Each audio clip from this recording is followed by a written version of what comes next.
Hello everyone, आप सब कैसे हैं? मैं उम्मीद करता हूं कि बहुत अच्छे होंगे और अपनी पढ़ाई को बहुत अच्छे से कर रहे होंगे। मैं आकाश कुमार बढ़ाना आईसीटी वर्चुअल क्लासरूम में आपका बहुत-बहुत स्वागत करता हूं मेरे प्यारे बच्चों। जैसा आपको पता है कि हमारी 10th क्लास है और 10th क्लास में हम लोग आज पढ़ रहे हैं आपका इकोनॉमिक्स। तो हम लोग देख रहे थे वैश्वीकरण और भारतीय अर्थव्यवस्था। तो आज हम लोग वैश्वीकरण की कुछ चीज़ों को हम लोग पढ़ेंगे और उसको जानने का प्रयास करेंगे। चलिए तो हम चलते हैं सीधा अपना डिजिटल बोर्ड की तरफ। देखिए बच्चों, आप जैसे इसमें आपका देख रहे हैं कि विदेशी व्यापार तथा विदेशी निवेश के विषय में अगर हम लोग बात करें कि विदेशी ट्रेड क्या होते हैं, जो आपका विदेश से आपकी वस्तुओं और सेवाओं का जो आयात निर्यात किया जाता है, हम उसी को पापा क्या बोलते हैं आपका, हम उसको ट्रेड बोलते हैं। क्या बोलते हैं? हम उसको ही आपका फॉरेन ट्रेड यानी कि विदेशी निवेश बोलते हैं, व्यापार सॉरी। अब देखिए, निवेश की क्या है कि जब कोई मल्टीनेशनल कंपनी भारत में आकर क्या करती है, अपना निवेश करती है, उसी को हम क्या बोलते हैं आपका फॉरेन इन्वेस्टमेंट। क्या बोलते हैं? फॉरेन इन्वेस्टमेंट यानी कि विदेशी निवेश। हम भारत में चीनी खिलौने के आयात वाले उदाहरण पर वापस लौटते हैं।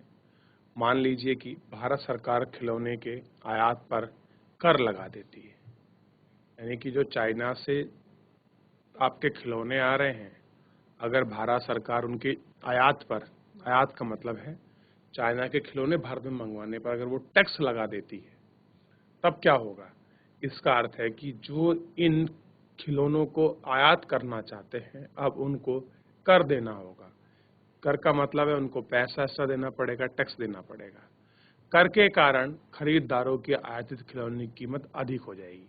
कह रहे जो लोग आपका खिलौनों को खरीदना चाहते हैं, उनकी जो कीमत है वो कैसी हो जाएगी? अधिक हो जाएगी। चीन के खिलौने अब भारत के बाजारों में इतने सस्ते नहीं रह जाएंगे। चीन से उनका आयात स्वयं कम हो जाएगा। भारत के खिलौना निर्माता अधिक समृद्ध हो जाएंगे। और क्या होगा कि भारत में जो लोग आपका खिलौने बना रहे हैं वो क्या हो जाएंगे? अधिक आपका समृद्ध यानी कि आपका डेवलप वाले हो जाएंगे। ठीक है, ठीक, ये थोड़ा सा आपको ध्यान रखना है।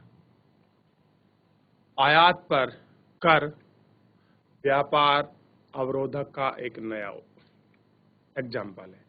कह रहे कि जो हम आयात पर जो आपको कर लगाते हैं, ये आपका ट्रेड बैरियर है। क्या है? Trade barrier.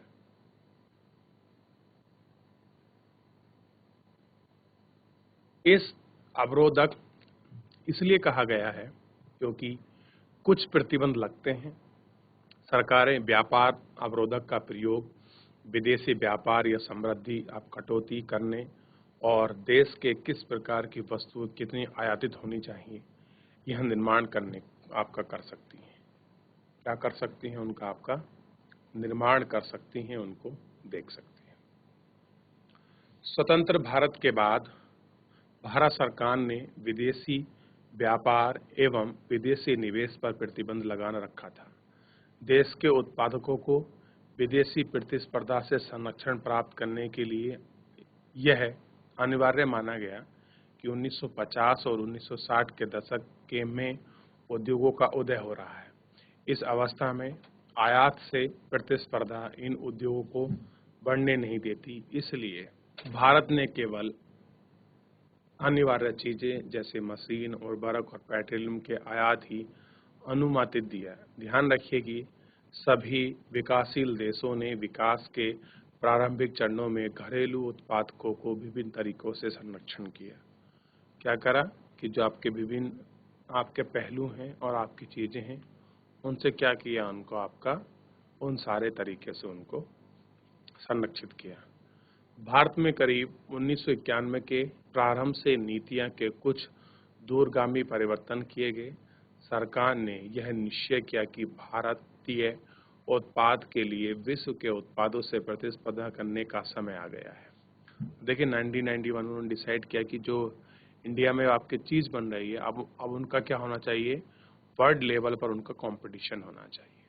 प्रतिस्पर्धा से देश के उत्पादकों के प्रदर्शन में सुधार होगा, क्योंकि अपनी गुणवत्ता में सुधार करना होगा और यह निर्णय आपका प्रभावशाली अंतर्राष्ट्रीय संगठन ने इसका समर्थन किया। और कैसा था? बहुत प्रभावशाली था और जितने भी अंतर्राष्ट्रीय संस्था थे उन्होंने इस चीज़ का आपका समर्थन किया। समर्थन का मतलब वो लोग इनका सपोर्ट कर रहे थे कि हाँ, भारतीय बाजारों को, जो भारतीय उत्पाद हैं उनको बाजारों में आना चाहिए और बाजारों में आने से क्या होगा, उनका बेनिफिट होगा।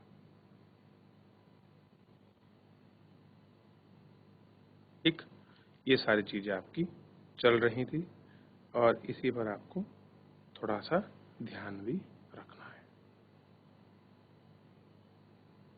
ठीक, आगे देखिए थोड़ा सा इसमें और इस पर विचार करिए। अतः विदेशी व्यापार एवं विदेशी निवेश से अवरोध को काफी हद तक हटा दिया गया है। इसका अर्थ है कि वस्तुओं का आयात निर्यात सुगमता से किया जा सकता था, यानी कि एक देश से दूसरे देश वस्तु को मंगाना और भेजना बहुत ही आसानी से इसको मंगा सकते थे और बहुत ही आसानी से इसको बेच सकते थे। ठीक, आगे देखिए और इसको ध्यान दीजिए बहुत अच्छे से। सरकार द्वारा अवरोधक और प्रतिबंधों को हटाने की प्रक्रिया उदारीकरण के नाम से जाना जाता है। कह रहे जो आपके प्रतिबंध लगे हैं उन सभी प्रतिबंधों को हटाने का, अवरोधक जो बैरियर है उनको हम किस नाम से जानते हैं? उदारीकरण के नाम से जाना जाता है। व्यापार के उदारीकरणों से व्यवसायी को मुक्त रूप से निर्णय लेने की अनुमति मिल गई कि वे क्या आयात और निर्यात करना चाहते हैं। सरकार पहले की तुलना में कम नियंत्रित करती है और इसी से अधिक उदार कहा जाता है। क्या करती है सरकार? और अधिक आपका नियंत्रित इसको करना चाहती है और उसको देख सकते हैं। विश्व व्यापार संगठन, हमने देखा है कि कुछ आपका बहुत प्रभावशाली अंतर्राष्ट्रीय संगठनों ने भारत में विदेशी व्यापार एवं विदेशी निवेश के उदारीकरण का समर्थन किया है। इन संगठनों का मानना है कि विदेशी व्यापार और विदेशी निवेश पर सभी अवरोधक हानिकारक है। कोई अवरोधक नहीं होना चाहिए, देश के बीच मुक्त व्यापार होना चाहिए।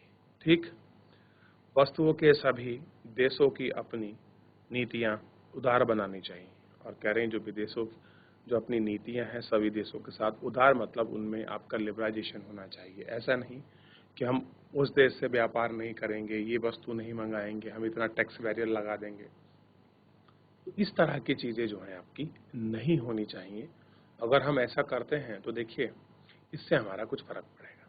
ठीक, अब देखिए जैसे कि विश्व व्यापार संगठन है जिसको हम बोलते हैं वर्ल्ड ट्रेड ऑर्गेनाइजेशन WTO, ये अंतर्राष्ट्रीय व्यापार में अपनी महत्वपूर्ण भूमिका निभाता है और इसका एक बहुत बड़ा जो रोल है वो आपका इसमें भी आपका प्ले होता है, ये आपको देखना है। विश्व व्यापार संगठन WTO एक ऐसा संस्थान है जिसका ध्येय अंतर्राष्ट्रीय व्यापार को उदार बनाना है। क्या करना है? उदार बनाना है। विकसित देशों की पहल पर शुरू किया गया विश्व व्यापार संगठन अंतर्राष्ट्रीय व्यापार से संबंधित नियमों को निर्धारित करता है कि जो आपके नियम हैं, कहाँ के नियम हैं? विश्व व्यापार संगठन अंतर्राष्ट्रीय जो नियम है ये उनको फिक्स करने पर अपना जोर देता है। क्या करता है? उनको करने पर जोर देता है कि इन नियमों का पालन हो। विश्व के लगभग 160 देश विश्व व्यापार संगठन के सदस्य हैं और कह रहे हैं कि विश्व के 160 देश क्या हैं? इस संगठन के आपके सदस्य हैं, आपके मेंबर हैं। ठीक, यदि विश्व व्यापार संगठन सभी देशों को मुक्त व्यापार की सुविधा देता है। मुक्त व्यापार का मतलब है फ्री ट्रेड एग्रीमेंट, और फ्री ट्रेड एग्रीमेंट का सिंपल मतलब है फ्री ट्रेड का कि जब आप एक देश से दूसरे देश में कोई अपनी वस्तु भेजते हैं तो उस पर वो किसी प्रकार का कर नहीं लगाएगा, यानी कि जिस रेट में इंडिया में थी सेम उसी रेट में वो दूसरे आपकी कंट्री में जा सकती है, यानी कि दूसरे देश की वस्तु को और अन्य देश की वस्तु के देश में कंपटीशन करने में उसमें कोई फर्क नहीं आएगा, क्योंकि जो रेट उसने अपने देश में बेचा है वो ही अब दूसरे देश में बेचेगा। कोई इस पे आपका टैक्स बैरियर, आपके ये सब चीज़ें आपकी नहीं लगेंगी, ये हम इसमें आपका देख रहे हैं और इनको जानने का हम लोग प्रयास भी कर रहे हैं मेरे प्यारे बच्चों। ठीक है, ये सारी चीजें, इन चीजों के विषय में आपको पता होना चाहिए और आप इनको देख सकते हैं और आप इनको समझ भी सकते हैं।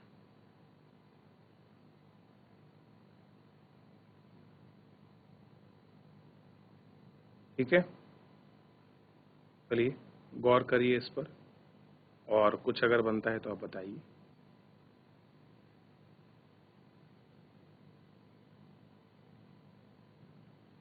आगे देखते हैं थोड़ा सा।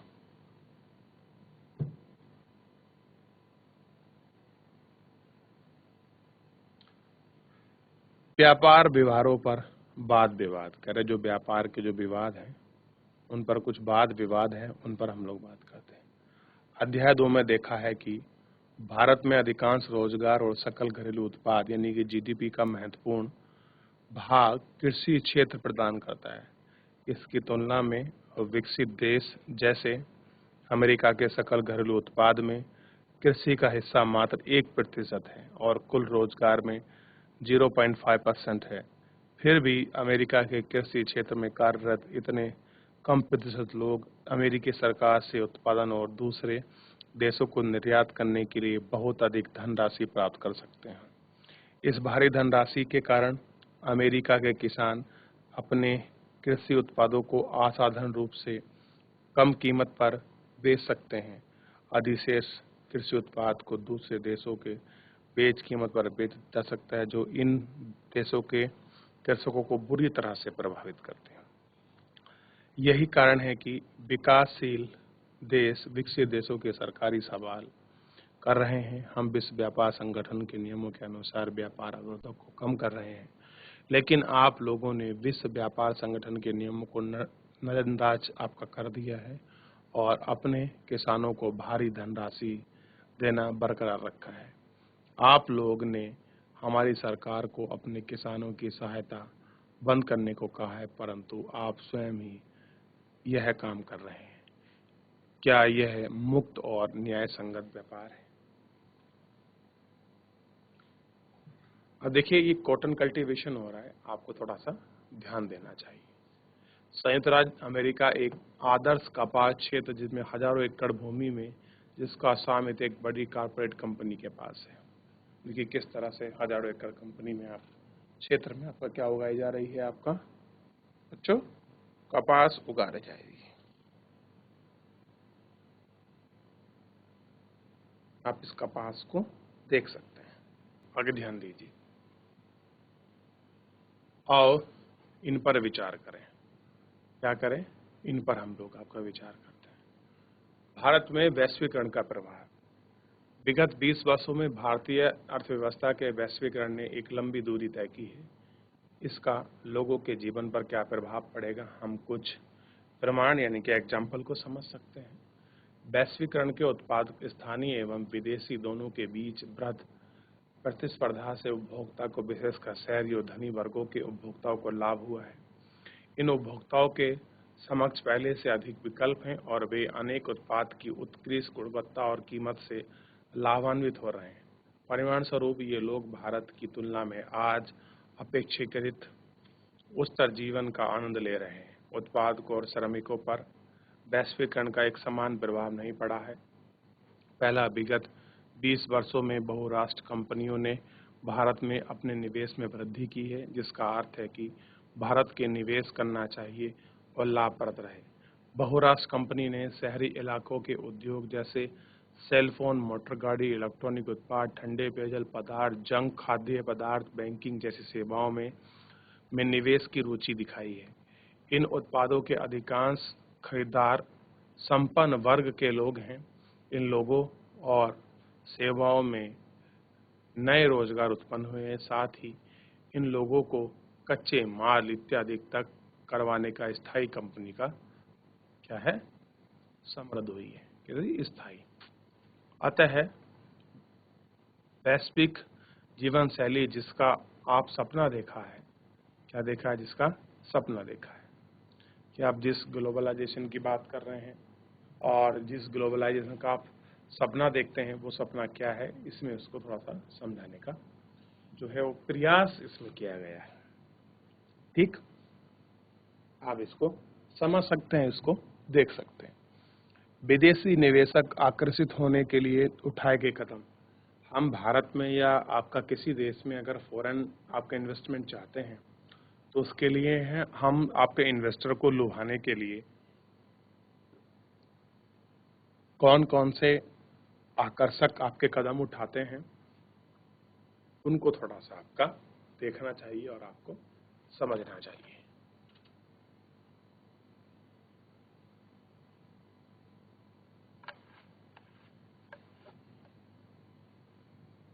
हाल ही के वर्षों में भारत की केंद्र और राज्य सरकारें भारत में निवेश हेतु विदेशी कंपनी को आकर्षित करने के लिए विशेष कदम उठा रही हैं। क्या कर रहे हैं, चाहे उसमें केंद्र हो या आपका राज्य सरकार हो, क्या चाहती हैं कि वो ये चाह रही हैं कि हम क्या कर सकें, जो विदेशी कंपनी हम उनको आकर्षित कर सकें, किसके लिए, अपने यहाँ इन्वेस्टमेंट के लिए। औद्योगिक क्षेत्र जिन्हें विशेष आर्थिक क्षेत्र कहा जाता है की स्थापना की जा रही है। विशेष आर्थिक क्षेत्र में विश्व स्तरीय सुविधाएं, बिजली, सड़क, परिवहन, भंडार, मनोरंजन, शैक्षणिक सुविधाएं उपलब्ध होनी चाहिए। विशेष आर्थिक क्षेत्र में उत्पादन इकाइयां स्थापित करने वाले व्यापारियों को आरंभिक 5 व्यक्ति को कोई कर नहीं देना पड़ेगा, और कह रहे जो स्टार्टिंग के जो 5 व्यक्ति हैं 5 वर्ष से उनको कोई टैक्स नहीं देना पड़ेगा। विदेशी निवेश आकर्षित करने हेतु सरकार ने श्रम कानूनों को लचीलापन देने की अनुमति दी है। आपने अध्याय 2 में देखा है कि संगठित क्षेत्र की कंपनी में कुछ नियमों का अनुपालन करना पड़ता है, जिसका उद्देश्य श्रमिकों का संरक्षण करना है। हाल ही के वर्षों में सरकार ने कंपनियों के अनेक नियमों में छूट देने की अनुमति दी है। अब नियमित आधार पर श्रमिकों को रोजगार देने की बजाय कंपनी जब तक काम कराने का दबाव हो सकता है, तो लोजदार ढंग से छोटी अवधि के लिए श्रमिकों को कार्य रखती है। कंपनी की श्रम लागत में कटौती करने के लिए ऐसी क्रिया है। फिर भी विदेशी कंपनियां अभी संतुष्ट नहीं हैं और श्रम कानून और अधिक लचीलेपन की मांग कर रही हैं। ठीक, अब हम निवेश करने के लिए तैयार हैं। क्या कह रहे हैं कि अब हम आपका निवेश करने के लिए आपका तैयार। अब देखिए, दूसरे अनेक आपका शीर्ष भारतीय कंपनी बढ़ी हुई प्रतिस्पर्धा से लाभान्वित हुई हैं।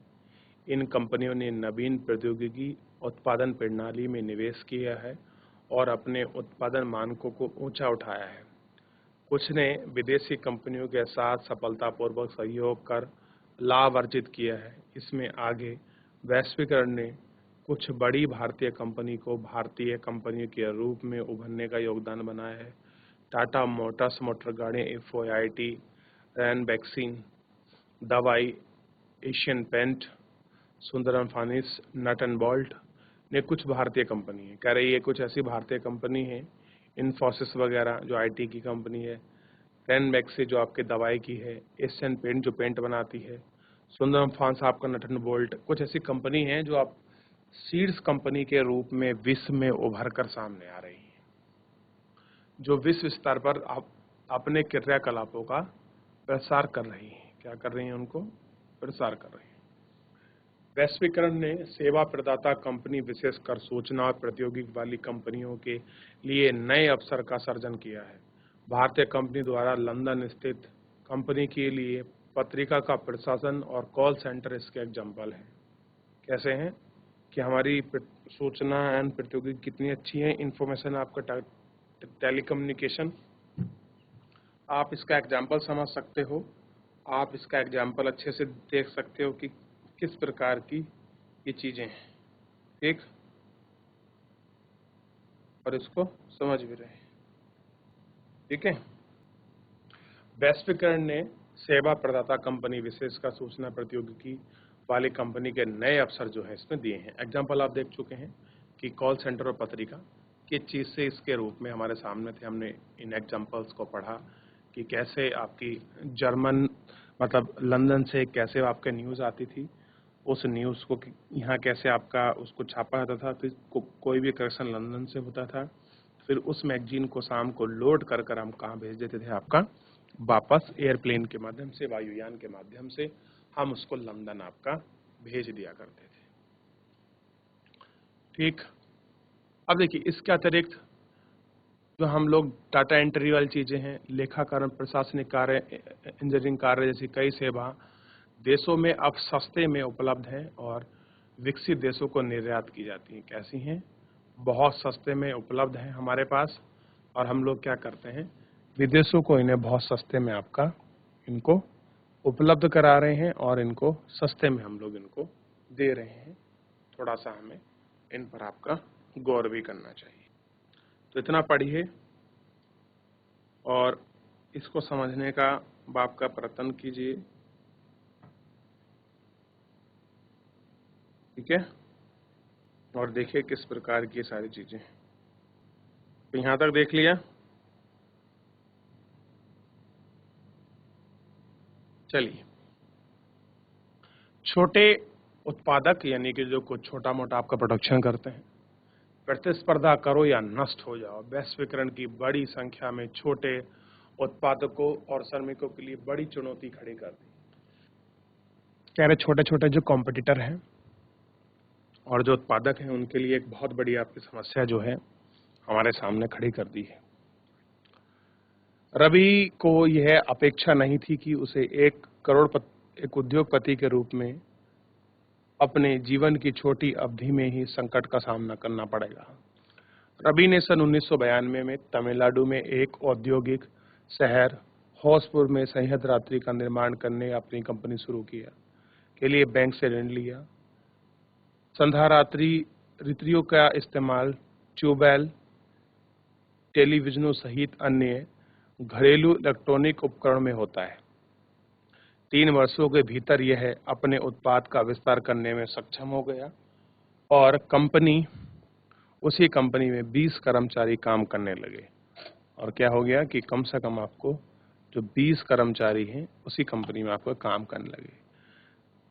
अपनी कंपनी चलाने का उसका संघर्ष तब प्रारंभ हुआ जब उसने सन 2001 में विश्व व्यापार संगठन के समझौते के अनुसार संयंत्र को आयात पर प्रतिबंध को हटा दिया। उसके मुख्य ग्राहकों से टेलीविजन कंपनियां थी जो टेलीविजन सेट का निर्माण कराने के लिए संयंत्र के लिए आपके विभिन्न पुर्जे थोक में खरीदती थी और टेलीविजन सेट का निर्माण करती थी।